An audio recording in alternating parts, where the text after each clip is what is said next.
मैं भगवती विशा शर्मा, डेट 17 मई 2015, time 12:40 PM, books name Shri Valmiki Ramayan, page number 375, subject Nishad Raj के साथ लक्ष्मण की वार्तालाप। लक्ष्मण को अपने भाई के लिए स्वाभाविक अनुराग से जागते देख निषाद राज गुह को बड़ा संताप हुआ। उसने रघुकुल नंदन लक्ष्मण से कहा, हे तात, हे राजकुमार, तुम्हारे लिए यह आराम देने वाली शैया तैयार है। इस पर सुखपूर्वक सोकर भली भांति विश्राम कर लो। यह मैं सेवक तथा इसके साथ के सब लोग वनवासी होने के कारण सब प्रकार के क्लेश सहन करने योग्य हैं, क्योंकि हम सबको कष्ट सहने का अभ्यास है। परंतु तुम सुख में ही पले हो, अतः उसी के योग्य हो, इसलिए सो जाओ। हम सब लोग श्री रामचंद्र की रक्षा के लिए रात भर जागते रहेंगे। मैं सत्य की ही शपथ खाकर तुमसे सत्य कहता हूँ कि इस भूतल पर मुझे श्री राम से बढ़कर प्रिय दूसरा कोई नहीं है। इन श्री रघुनाथ जी के प्रसाद से ही मैं इस लोक में महान यश, विपुल धर्म लाभ तथा प्रचुर अर्थ एवं भोग्य वस्तु पाने की आशा करता हूँ। अतः मैं अपने बंधु बांधवों के साथ हाथ में धनुष लेकर सीता सहित सोए हुए प्रिय सखा श्री राम की सब प्रकार से रक्षा करूँगा। इस वन में सदा विचरते रहने के कारण मुझसे यहाँ की कोई बात छिपी नहीं है। हम लोग यहाँ शत्रु की अत्यंत शक्तिशालिनी विशाल चतुरंगिणी सेना को भी अनायास ही जीत लेंगे। यह सुनकर लक्ष्मण ने कहा, निष्पाप निषाद राज, तुम धर्म पर ही दृष्टि रखते हुए हमारी रक्षा करते हो, इसलिए इस स्थान पर हम सब लोगों के लिए कोई भय नहीं है। फिर भी जब महाराज दशरथ के ज्येष्ठ पुत्र सीता के साथ भूमि पर शयन कर रहे हैं, तब मेरे लिए उत्तम शैया पर सोकर नींद लेना, जीवन धारण करने के लिए स्वादिष्ट अन्न खाना अथवा दूसरे सुखों को भोगना कैसे संभव हो सकता है।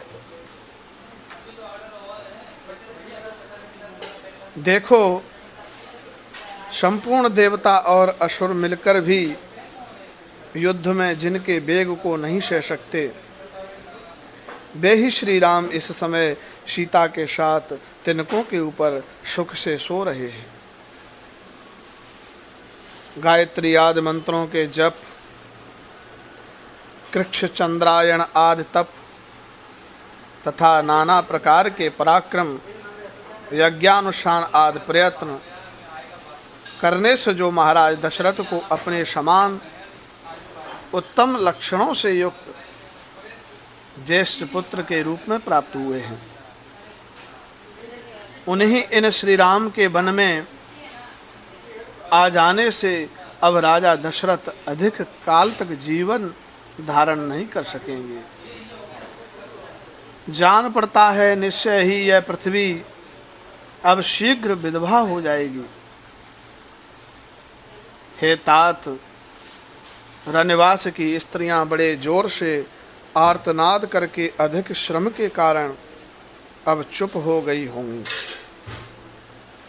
मैं समझता हूँ राजभवन का हाहाकार और चीत्कार अब शांत हो गया होगा। कौशल्या चैव, अतः महारानी कौशल्या, राजा दशरथ तथा मेरी माता सुमित्रा, ये सब लोग आज की रात तक जीवित रहेंगे या नहीं, यह मैं नहीं कह सकता। शत्रुघ्न की बाट देखने के कारण संभव है मेरी माता जीवित रह जाएं, परंतु यदि वीर जननी कौशल्या श्री राम के विरह में नष्ट हो जाएंगी तो यह हम लोगों के लिए बड़े दुख की बात होगी। जिसमें श्री राम के अनुरागी मनुष्य भरे हुए हैं तथा जो सदा सुख का दर्शन रूप प्रिय वस्तु की प्राप्ति कराने वाली रही हैं, वह अयोध्यापुरी राजा दशरथ के निधन जनित दुख से युक्त होकर नष्ट हो जाएंगे। अपने ज्येष्ठ पुत्र महात्मा श्री राम को न देखने पर महामना राजा दशरथ के प्राण उनके शरीर में कैसे टिके रह सकेंगे। महाराज के नष्ट होने पर देवी कौशल्या भी नष्ट हो जाएंगी, तदनंतर मेरी माता सुमित्रा भी नष्ट हुए बिना नहीं रह सकेंगी। महाराज की इच्छा थी कि श्री राम को राज्य पर अभिषिक्त करूं। अपने उस मनोरथ को न पाकर श्री राम को राज्य पर स्थापित किए बिना ही हाय मेरा सब कुछ नष्ट हो गया, ऐसा कहते हुए मेरे पिताजी अपने प्राणों का परित्याग कर देंगे। उनकी उस मृत्यु का समय उपस्थित होने पर जो लोग रहेंगे और मेरे मरे हुए पिता रघुकुल श्रोमणी दशरथ का सभी प्रेत कार्यों में संस्कार करेंगे, वे ही सफल मनोरथ और भाग्यशाली हैं। यदि पिताजी जीवित रहे तो रमणीय चबूतरों और चौराहों के सुंदर स्थानों से युक्त पृथक पृथक बने हुए विशाल राजमार्गों से अलंकृत धनिकों की अट्टालिकाओं और देव मंदिरों एवं राजभवनों से संपन्न श्रेष्ठ वारांगनाओं से सुशोभित रथों, घोड़ों और हाथियों के आवागमन से भरी हुई विविध वाद्यों की ध्वनियों से निनादित समस्त कल्याणकारी वस्तुओं से भरपूर हृष्ट पुष्ट मनुष्यों से सेवित पुष्प वाटिकाओं और उद्यानों से विभूषित तथा सामाजिक उत्सवों से सुशोभित हुई मेरे पिता की राजधानी अयोध्यापुरी में जो लोग विचरेंगे, वास्तव में वे ही सुखी हैं। क्या मेरे पिता महाराज दशरथ हम लोगों को लौटने तक जीवित रहेंगे? क्या वनवास से लौटकर उन उत्तम व्रतधारी महात्मा का हम फिर दर्शन कर सकेंगे? क्या वनवास की इस अवधि के समाप्त होने पर हम लोग सत्य प्रतिज्ञ श्री राम के साथ कुशल पूर्वक अयोध्यापुरी में प्रवेश कर सकेंगे?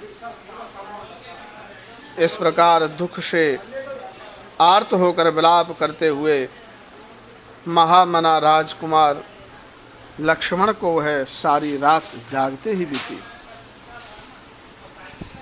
प्रजा के हित में संलग्न रहने वाले राजकुमार लक्ष्मण जब बड़े भाई के प्रति सौहार्दवश उपयुक्त रूप से यथार्थ बात कर रहे थे, उस समय उसे सुनकर निषाद राजगुह दुख से पीड़ित हो उठा और व्यथा से व्याकुल हो ज्वर से आतुर हुए हाथी की भांति आंसू बहाने लगा।